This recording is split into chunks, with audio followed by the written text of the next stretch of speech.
unang issue na tatalakayin tungkol sa pagkain. Ang mga magsasalita ay tatayo. Yun nga, sa pagkain. Nakwento nga nila Kuya Binsoy, tas ni Kuya JM sa akin, yung tungkol sa manok nga po, na yung 80-20 nga, parang ayaw nyo pa ibigay. Kung hindi ko magets bakit.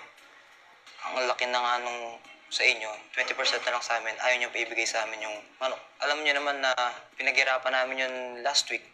Unang-una, about sa 80-20, yes, napag-usapan namin yun. Kaya hindi namin napagbigyan yung favor nila. Kasi nakaset na kami ng rules. Maybe nabanggit nila ng mga nakasama nyo yung hirap nyo sa chicken. Naintindihan namin yun. Pero kami, hindi nyo alam kung anong pinagdaanan namin para lang makatungtong dito. Pero wala ba kayong konsiderasyon, kahit konti man lang na, ay, pito sila sa labas. Wala silang, may mahulo pa ba sila doon? Nagbotohan kami. And majority sa amin, nag-decide na wag ilabas ang chicken o kahit anumang gamit ang nasa loob ng bahay. Hindi namin alam how you got to that place. Oo nga, hindi namin alam. Why don't you let us know? First of all, why do we need to explain ourselves sa inyo? We don't need to explain anything. Why not? Because, if I'm being honest, how will we understand you more when you guys won't explain further? We don't have to explain ourselves because we proved it. Di namin alam how you earned to even come back here in the first place. We need some explanation din kung bakit nandito kayo and why ganon yung trato niyo sa amin. Pito kayong kumakain sa labas. Bakit nakikihatik pa kayo sa pagkain nila? Hindi ba nakakain kayo dito? May choice kayo, dalawa ni Binsoy. Bakit nga ba kami nakakalaiki-ati pa sa kanila? Sundin yung tanong eh. Honestly, hindi naman lahat ng house challengers pinapahalagan namin eh. Kaya namin aminin yun. Diba tinitiis na lang namin na sa kabila ng pagtrato nyo, mapanatili namin yung friendship, yung band na nabuo namin ni Binsoy dito sa loob, sa pagitan ng house challenger at sa amin. Mismo dapat mo itanong, bakit kami nagtitiis sumabay sa pagkain sa inyo? Pinupunto mo na wala kaming alam sa mga napagdaanan nyo, sa paghihirap nyo, bakit nandyan kayo sa sitwasyon na yan, bakit nandyan kayo sa pwesto na yan. Yun na yun. That's it. That's the point. Naging housemate na kayo, alam nyo yung paghihirap sa lahat. Alam nyo yung paghihirap bilang housemate sa ultimong manok. Alam mo yung gano'ng kahirap makuha yung bilang housemate.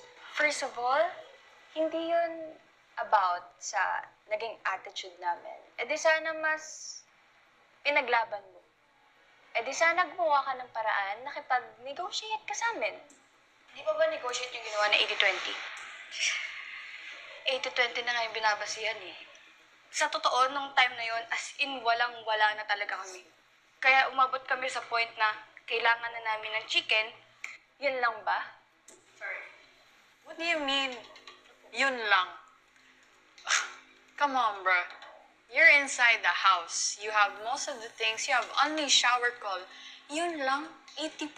Di nga new chicken yun, but we were kind enough to offer you the 80% of our hard work. Siguro for you, yung 80% ng chicken na yun, small things. Pero, yeah, dito tayo sa loob, I think that 20% na matatanggap namin is a really big thing na for us. Actually, it's not about the chicken. Oo din. Yeah. Exactly. It's not Yeah. about the chicken. Kami ang may call dito. So kung anong gusto namin, yun ang gagawin namin. That says a lot about your personality. We're confused kasi when we were housemates, fair. As housemates, as fellow housemates, it would be fair. But now that you're, house challengers, evictees, ex-housemates, you can treat us this way. Parang, what are you trying to prove naman talaga? Kasi, of course you have the call, but you also have the choice, you know? Make us understand, please. And make it make sense. Well, people change. As far as I know, hindi kami nandito to help you guys. Para pag-ianin kung ano man yun pinapagawa sa inyo. Pag-aanin. Kung ano man pinapagawa sa inyo. We're here to compete. Aabot ka sa point na may nagugutom na? Asa ng konting konsiderasyon? Sabi niyo nga, may kanin kayo. Di ba kayo pwede mabusog doon? Ako na po. Sige daw, sige daw. Sa sinabi ni Kuya Pat na nagbotohan, nagkasundo lahat. Ang tanong, yun ba talaga ang totoo? Umiiyak ako. Pag ganito ako, talagang nagagalit talaga ako. Ay,